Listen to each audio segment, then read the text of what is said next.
Reflexión miércoles 2 de diciembre. Los pecados capitales.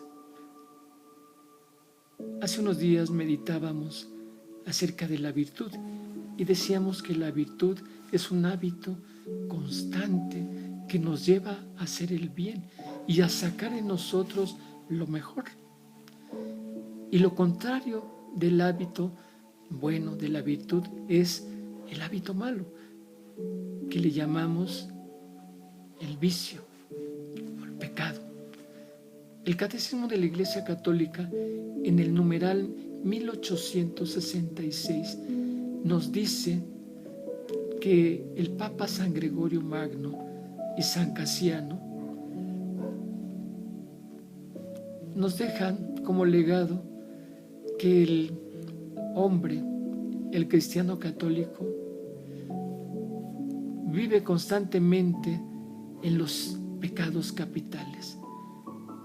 ¿Y cuáles son los pecados capitales? Nos dicen ellos. Pues son 7.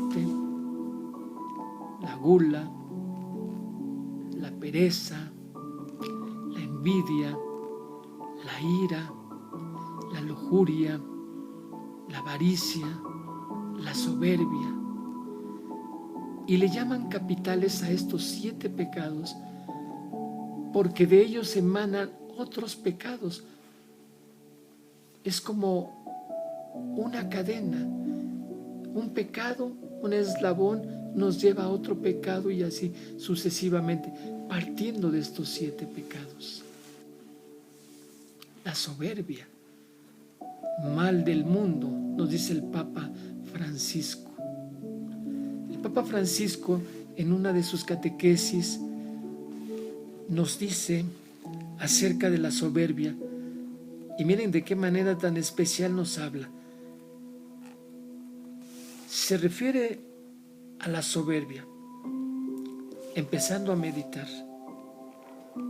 con el Padre Nuestro, y nos dice: después de pedir a Dios el pan de cada día, en la oración del Padre Nuestro, entra en el campo de nuestras relaciones con los demás, y Jesús nos enseña a pedirle al Padre: perdona nuestras ofensas como nosotros perdonamos a los que nos ofenden, nos dice San Mateo, capítulo 6, versículo 12.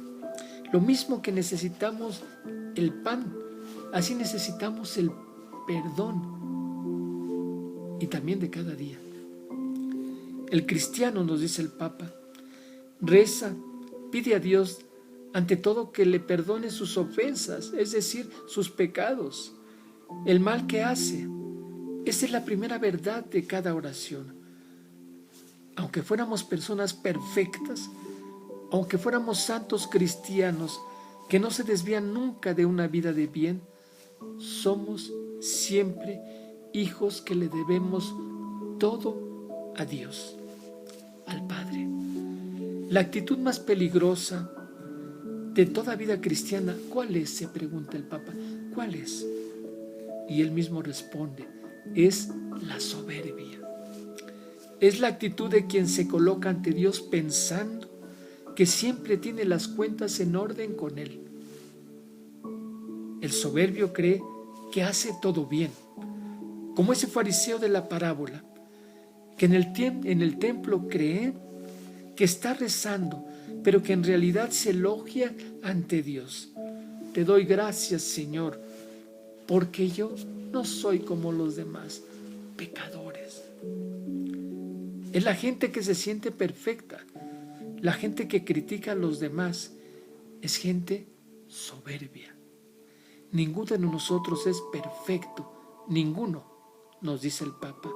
Por el contrario, el publicano que estaba detrás en el templo, un pecador despreciado por todos, se detiene en el umbral del templo y no se siente digno de entrar y se confía a la misericordia de Dios.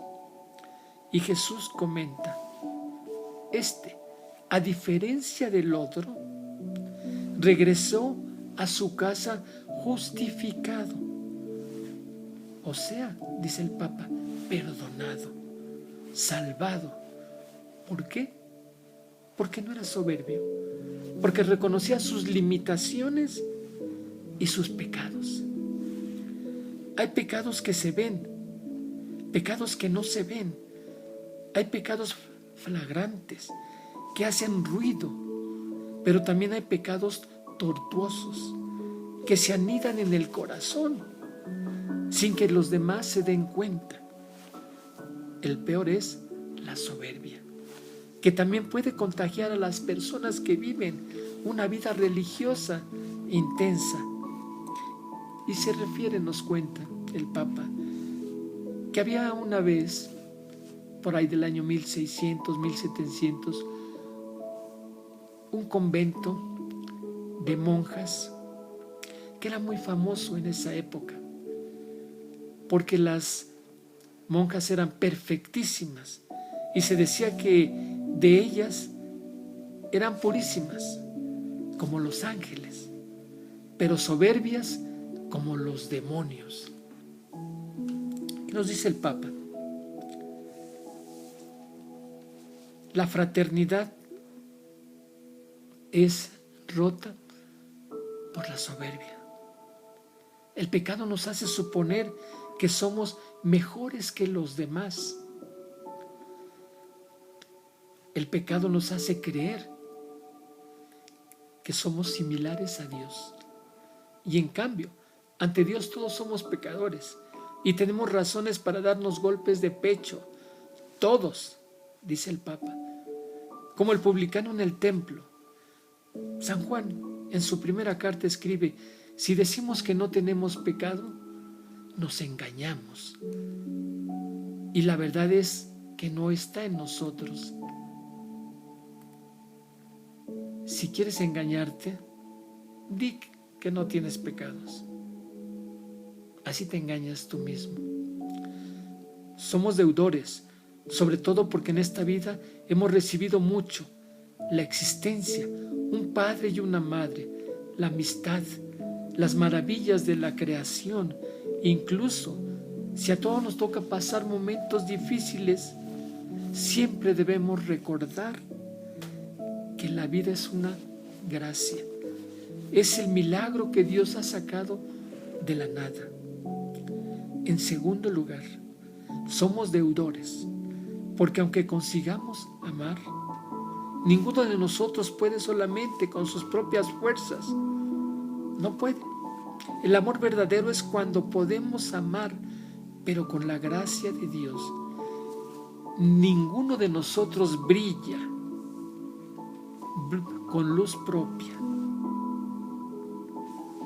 Siempre debemos recordar que de Dios nos viene todo. En segundo lugar, somos deudores, le debemos a Dios.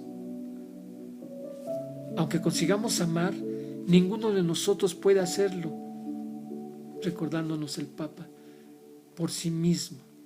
Y lo volvió a subrayar.